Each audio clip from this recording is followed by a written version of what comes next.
জীবন আগে, জান আগে। টাকা পয়সা আল্লাহ বাঁচিয়ে রাখলে বহুত দেবে। যদি ধরেন ফ্লাইট সকালে দিল তাহলে কি যাবেন? না না, এখন যাবোই না, 6 মাস পরে যাবো, সমস্যা নাই, কোম্পানি বলে দিচ্ছে। হ্যাঁ, ভাই আপনার ভিডিও আমি দেখি কুয়েত তাই? থেকে। জি। আচ্ছা আচ্ছা, খুব কি নাম ভালো আপনার? লাগে। আমার নাম শাহেদ আহমেদ। শাহেদ আহমেদ। কি অবস্থা, আপনি কোন দেশে যাচ্ছেন? আমি যাচ্ছি কুয়েতে, ছুটিতে বাড়ি আইছি।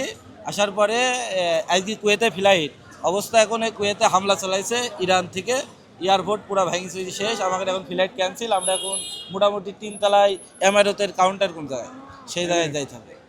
ওই জায়গায় একটু এমিরেটসের কাউন্টারে যেতে বলছে। জি জি। এমিরেটস তো বন্ধ। না, ওই কাউন্টারে যোগাযোগ করতে হবে যে আমাদের এই টিকিটটা করুন নাকি এখন, যে আমরা অলরেডি ক্যান্সেল হয়ে গেছে। অলরেডি ক্যান্সেল হয়ে গেছে। কয়টায় ছিল ফ্লাইট? আমরা ক্যান্সেল হয়ে নাই, মোটামুটি একটাই ছিল, কিন্তু আমরা যে এয়ারপোর্টে ল্যান্ড করবো সেখানে আমরা ডিউটি করি ওখানে, আমাদের শরীরের ডিউটি, যে আমরা ডিউটি করি এখানে। এই যে এই অবস্থা মোটামুটি এখন, এই যে ও এয়ারপোর্টে এই অবস্থা এই জি চলছে? কুয়েত এয়ারপোর্টে? জি, কুয়েত এয়ারপোর্টে এখন হামলা চালাইছে ড্রোন দিয়ে। আমাদের সহকর্মী আছে, আমাদের ভাই বেরাদার আছে, ওরা সব ছবি তুলে। এয়ারপোর্টে চাকরি করে? জি, আমাদের বাংলাদেশি 6 জন মারা গেছে। মারা গেছে? জি, আর আছে আরো কয়েকজন আহত। মোটামুটি বিলাট বাড়াচ্ছে প্রচুর, এই প্রচুর বিলাট বাড়াচ্ছে। এই এই অবস্থা এখন আমাদের এয়ারপোর্টে খুব খারাপ অবস্থা। এখন আমাদের মোটামুটি একটু হেল্প লাগবে, আমরা ইমারত কাউন্টারে যাচ্ছি। এরকম পরিস্থিতি থেকে আপনি যেতে চান কুয়েতে? না, আমি তো যেতে চাচ্ছি না, কেমন যাবো, যদি ভালো হয়ে থাকতো আমি যেতাম, এখন তো ভালো নাই মোটামুটি। এখন আমরা বাড়ি ফিরে ফ্লাইট থাকলেও কি যাবেন? না, এখন কেমন যাবো, গেলেই তো আমরা জীবন আগে, জান আগে। টাকা পয়সা আল্লাহ বাঁচিয়ে রাখলে বহুত দেবে, এটাই। যদি ধরেন ফ্লাইট সকালে দিল তাহলে কি যাবেন? না না, এখন যাবোই না, 6 মাস পরে যাবো, সমস্যা নাই, কোম্পানি বলে দিচ্ছে।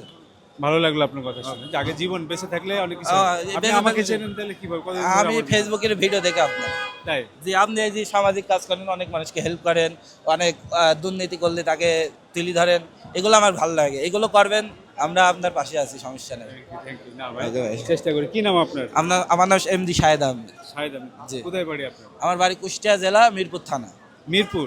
জি, কুষ্টিয়া জেলা, মিরপুর থানা, মিরপুর থানায় কোথায়? পাগলা মালিয়াত বাসা। মালিহার? জি এলাকায় তো প্রায়। আমার বাড়ি আসমানখালী, নাম শুনছেন? জি, আসমান খালি চিনবো না কেন, আসমান খালি তো আমি গেছি কতবার। আসমান খালি আমার একটা ভাই আছে, এখন বর্তমানে কুয়েত থাকে আমাদের এলাকায়, কিন্তু এখন উনি ওনার নানিদের বাসায় চলে গেছে। কি নাম তার? তার জীবন নাম। তোমার আসমান খালি থেকে একটু এই মাঠের ভিতর বাড়ি আর কি। আশপাশের গ্রামে আসলে। জি, জি। আমার একদম আসমানখালী বাজারের উপরে বাড়ি। আসমান খালি বহুত গেছি ভাই। তাই? জি। যাক, ওকে ভাই, ভালো থাকেন। ওকে ভাই, দোয়া রাখি ভালোভাবে থাকেন। ইনশাআল্লাহ। আর আগে নিরাপত্তা নিজের। জি জি, বয়স ইনশাআল্লাহ। অল্প আছে, জি, টাকা পয়সা আমি কামানো যাবে। অলরেডি 3 বছর করে আইছি, এবার ছুটিতে আইছি, আবার যাইতে চাইছিলাম, কিন্তু এখন আইসি এয়ারপোর্টে এই অবস্থা। মোটামুটি একটার সময় আমার ফ্লাইটের কথা ছিল, এই যে এখন এই কুয়েতের এই অবস্থা, আর এখন মনে করছি আর যাবো না, আমরা এখন ব্যাক যাবো। এখন কি বাড়ি চলে যাবেন? জি কুষ্টিয়া? জি। কিভাবে যাবেন এরা? আমি মনে করছি এখন ট্রেনে যাবো, আসার সময় ট্রেনে আসছি, যাওয়ার সময় মনে করছি ট্রেনে যাবো। আমি একা না, আমার সাথে আরো 5-6 জন আছে। আমাদের এই যে গেস্ট রুম করছে, ওই গেস্ট রুমে আছে। ওকে, কি নাম বলেন আরেকবার বলেন তো? Shahed Ahmed, MD Shahed Ahmed. Thank you, দেখা হবে। দেখা হবে, দেখবেন ইনশাআল্লাহ। ভিডিও, আমি খুবই ইনশাআল্লাহ। খুশি হলাম। ইনশাআল্লাহ। দেখা হলো আপনার সাথে। থ্যাংক ইউ ভাই, Okay, ভালো থাকবেন। ভালো থাকবেন।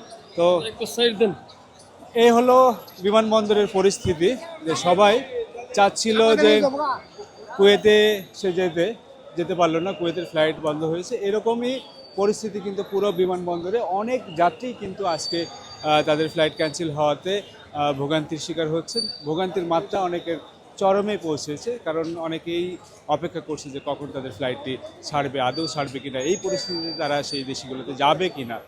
তো সব মিলিয়ে আমি বলবো যে যারা মধ্যপ্রাচ্যগামী যাত্রী তারা অবশ্যই আরেকটু চিন্তা করে খোঁজ খবর নিয়ে তারপরে বিমানবন্দরের দিকে রওনা হবে।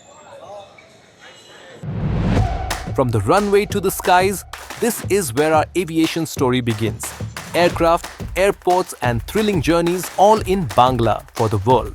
Discover the wonders of aviation, the known, the unknown, and the stories that make the skies come alive. And salute to Bangladesh's remittance warriors, our heroes abroad, keeping the nation moving forward. I am Jolhas Kabir. Welcome to the skies and to the stories that truly matter.